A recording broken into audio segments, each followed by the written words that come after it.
But how would you advise someone to design, produce, market, and sell their products or services? Quite a big question. No, it's fine. I mean, to be honest, I think we've unpacked some of the design stuff before. I am a great believer in MVPs, lean startups, that lean canvas. So there's a different definition of the word lean, but just that ability to kind of mind map what you're doing and design out. A shout out for any of the people watching this that have the ability to do some of this online and on the computer.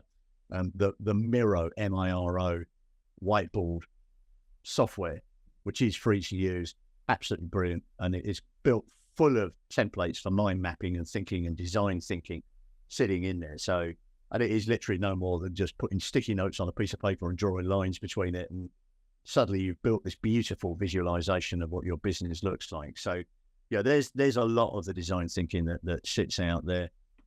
Collaborative thinking, that is when you can go and talk to your mum, just friends and family and just different folks that you can get in that want to help share that journey. And it's a wonderful way you can just capture all of that stuff.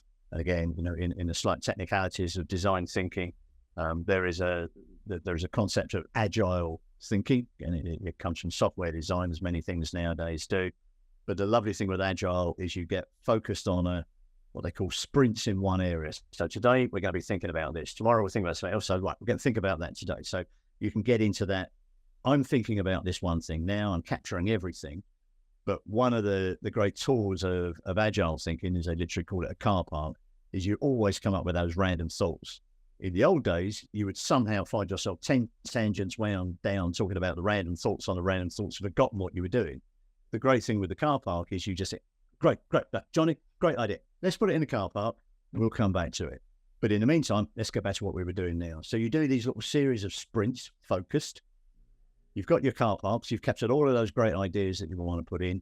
And in that kind of Miro type environment, you can now start putting all of these little sprints together into the micro bits of the business, into the whole holistic macro bit that you're doing with all of the thinking. And, again, marketing being part of the outcome design of this. And you've still got all these great ideas that you might bring back in because it is relevant, or it's always been captured for eternity, or as long as you've got the Miro sister, books it up, there for you to come back to. So you can think about a lot about today and tomorrow. What do I need to do to get things off the ground? What should I be thinking about immediately afterwards? And I'm sure this is what you're covering in all the other sessions you're doing with all the other people.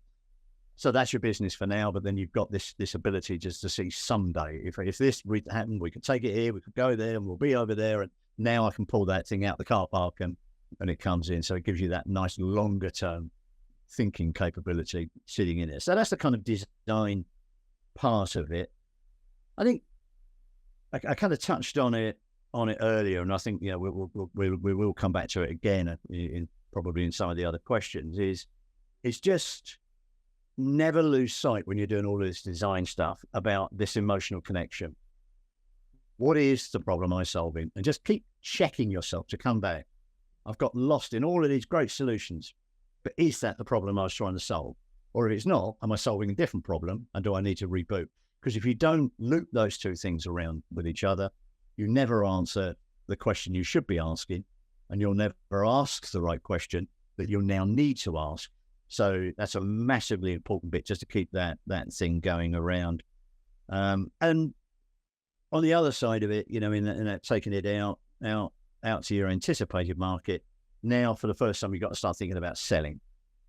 And, this is probably could be a topic to itself. So you just got to think, right, how am I going to start thinking about how am I going to put this in front of people? Am I going to give flyers out in the street? Am I going to put adverts somewhere? Do I, post it on a pub wall, or if it's online, how do I get on social media and share it out and all that good stuff? And start thinking about, is your audience, having done all of these other things, if I was thinking I was going to sell direct to a customer, is that still what I'm going to do? Or actually, now I've done all of these things, I think I do a lot better by selling to businesses and sell on to their customers. So you become a wholesaler rather than a retailer. And that is really important thinking, obviously, that you need to get out. But within this cycle that we're talking about, now is a good time to get into that cycle, because that that really starts getting you thinking about, and I forgive the kind of technical language again, but your cost per acquisition. How am I going to price this? How much money am I going to have to sell advertising what I'm doing to go and sell to a customer? Or if it's, you are selling through what they call an affiliate model. So, Johnny, you're going to be selling to the customers for you. So I'm going to pay you a commission for all your sales, or, I'm going to price down what I'm doing. And we will talk about pricing because I know there's another question around it. It gives you the opportunity to start thinking about that and the kind of thing, critical rollout of this business and price sensitivity. So again, maybe loop all the way back to the start about some of that validated research. If there are people out there, and believe me, there is not one idea anybody in the world has got that somebody else somewhere else isn't doing. Competitor analysis, looking as that is part of that lean canvas we were talking about.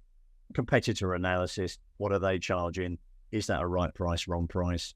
Can I afford to be a different price? Do I need to undercut their price? Because if you're selling cups of coffee in London, funny enough, there are a few other people selling the same cups of coffee. So either you've got to be the best cup of coffee ever in London, or you've got to be at a price point that's 50p cheaper than the cup of coffee that they would normally go to. So knowing your market. So there's that kind of validated distribution for what you're going to do as a business.